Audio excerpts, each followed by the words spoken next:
This is an AI pattern stress test performed on a foundational academic paper. The 78 out of 100 score indicates a high density of AI-generated phrasing. Signature machine tropes like integrative rather than originative are scattered throughout the text. But right on the first page, the author includes an explicit editorial disclosure. He states that artificial intelligence tools refined the language and formatting, but that he independently developed the conceptual architecture and accepts full responsibility for the manuscript. Whiteside's central argument focuses on the exact hybrid method used to create the document itself. In the generative era, authorship rests with the person who takes ultimate responsibility for the ideas.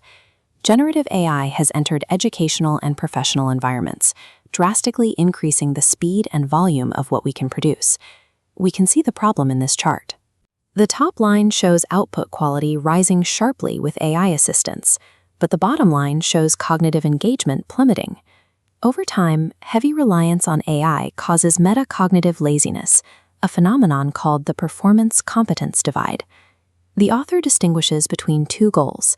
The fast-building pillar is leadership learning, acquiring facts and competencies.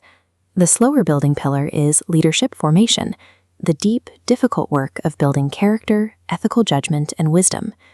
To bridge this divide, Jermaine Whiteside developed faithful intelligence theory, a framework to ensure AI actually aids human development. Firm. Closing this gap requires shifting the focus back to cognitive effort. This is the operational core of the theory. Humans have consistently offloaded basic tasks to tools. We rely on calculators for math and search engines for retrieval. This sliding scale illustrates cognitive distribution.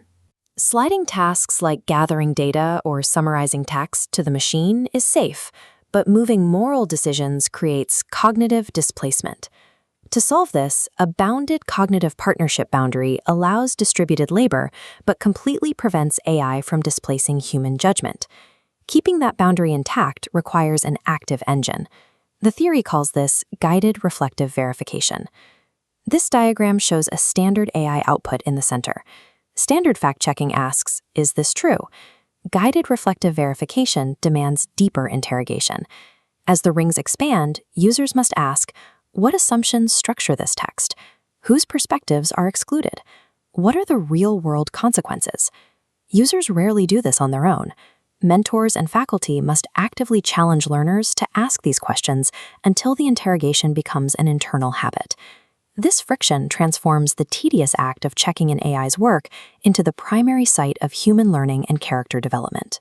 Run through this verification cycle enough times, and the user develops AI discernment, the situational capacity to know exactly when, how, and if AI should be used for a specific task.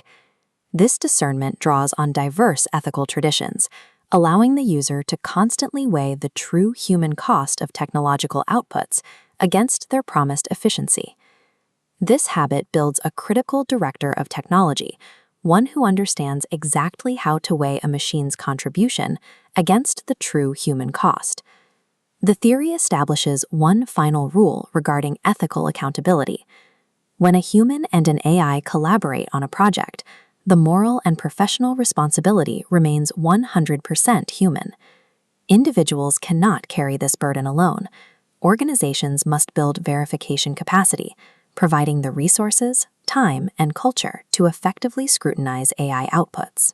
Building this capacity prevents institutions from making two common mistakes: blindly adopting AI for the sake of efficiency, or fearfully prohibiting it altogether. Which brings us back to the academic paper we started with. Whiteside's manuscript modeled this exact framework. He utilized artificial intelligence to manage the scale of the language, while maintaining total conceptual responsibility for the theory itself.